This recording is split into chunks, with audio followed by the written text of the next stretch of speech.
नमस्कार. तर आज आपण पाहणार आहोत आपलं पारंपरिक स्वयंपाकघर. पूर्वीपासूनच स्वयंपाकघर आणि स्त्रियांचं एक अनोखं आणि अतूट असं नातं आहे. आजची स्त्री प्रत्येक क्षेत्रात पुढे गेली असली तरीही ती जास्त रमते ते म्हणजे स्वयंपाकघरातच.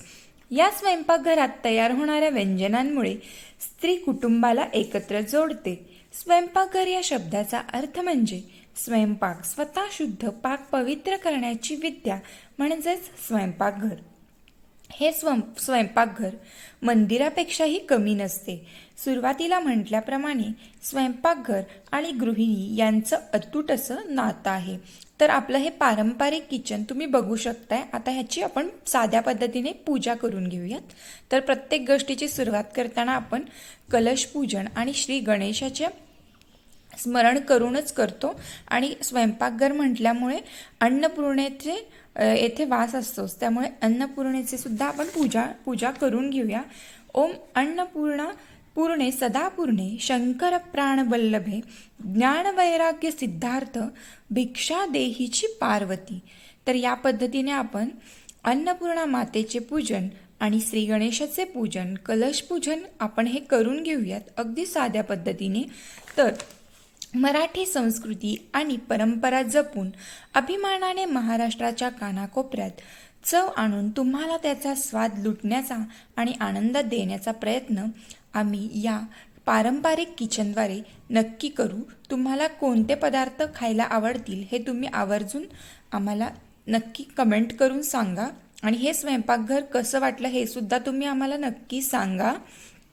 तर आता अशा पद्धतीने आपलं हे पूजन झालेलं आहे. तर याचे आपण दीप प्रज्वलन करून धूपदीप दाखवून आपण आरती करून घ्यायचे, नमस्कार करून घेतलेला आहे.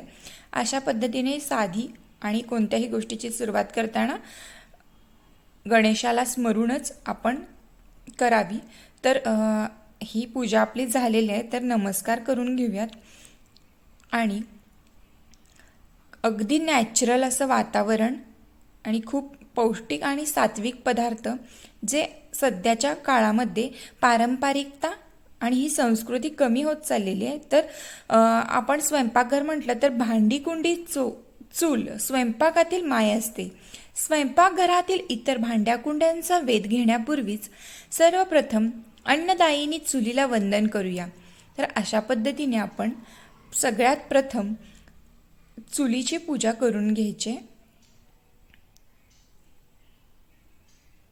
तर अग्नी प्रज्वलित करण्याच्या अगोदर ह्या चुलीची पूजा करून घ्यायची. यामुळेच प्रत्येकाच्या पोटाची भूक येथेच शमली जाते. त्यामुळे एक छोटीशी चुलीची पूजा करून घ्यायची. तर आता आपण अग्नी प्रज्वलित करून घ्यायचं आहे. बघू शकताय अगदी नॅचरल वातावरण. आणि अग्नी प्रज्वलित करून घेऊन आपण एक छोटा विधी म्हणजेच आपण इथे दूध उतू घालून घ्यायचे पारंपरिक पद्धतीने. तर आता स्वयंपाकघर म्हणजे एक अशी जागा जोडून ठेवी घरातील प्रत्येक नात्यातील धागा. प्रत्येकाच्या आवडीनिवडी जपणारं मन इथं वसतं. घरातील कित्येक वादळ पण इथंच शमतं. जो तो डोकावता येता जाता इथं आपुलकीनं. घरातील स्त्रीचा हात इथंच फिरतो ममतेने. सगळ्या चवी इथं चवीचवीने बनवतात. खाणारी हे ते ढेकर देऊन तृप्तीने खातात. घरातील तंबूचा मधला खांब असतो तो. त्याच्या विना घराचा तोल कोण सांभाळू शकतो. असं असतं म्हणजे आपलं स्वयंपाकघर.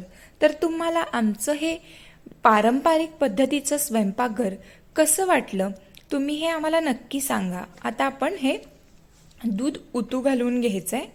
आणि तुम्हाला या चुलीवरच्या कोणकोणत्या रेसिपी खायला आवडतील ते तुम्ही कमेंट करून आम्हाला नक्की सांगा. आणि हे आमचं पारंपरिक असं स्वयंपाकघर कसं वाटलं तुम्ही नक्की कमेंट करून सांगा. आणि व्हिडिओ पाहिल्याबद्दल धन्यवाद.